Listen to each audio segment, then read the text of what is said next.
Alright, another strategy that is widely being used is endpoint protection strategy.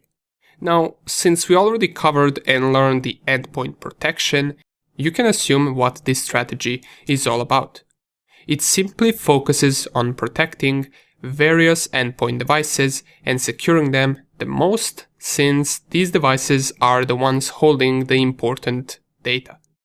This strategy covers investing in various antivirus and anti-malware softwares, various vulnerability management softwares, host-based firewalls, application whitelisting, and web browser protections.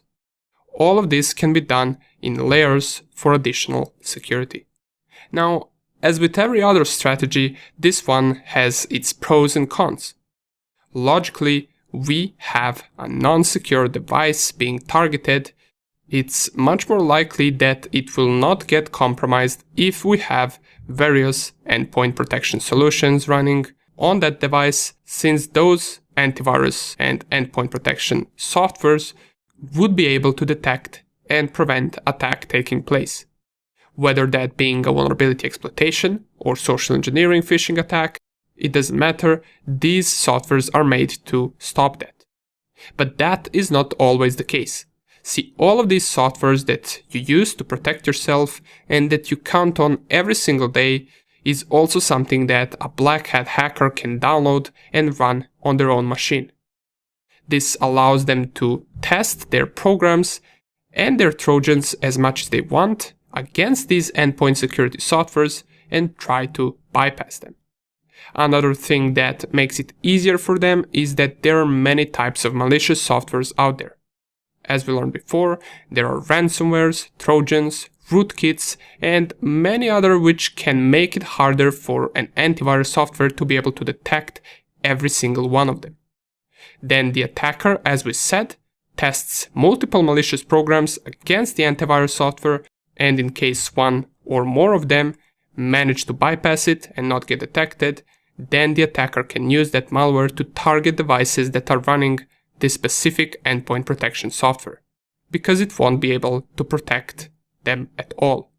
Another thing that can be a problem is malicious programs that try to disable or close the antivirus softwares.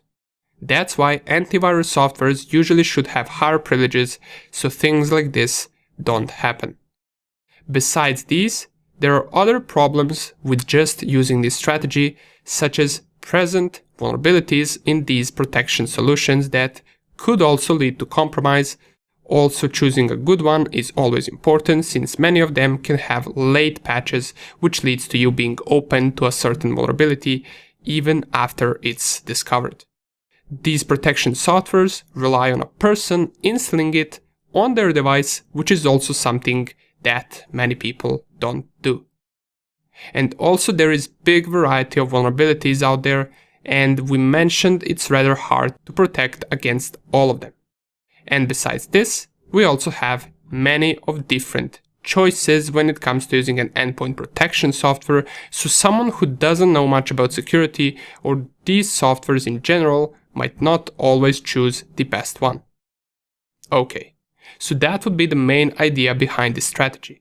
As with most of these strategies, using just one is not advised, but combining multiple strategies is the way to go, since all of them have their pros and cons, and combining them might just give you a better layered security.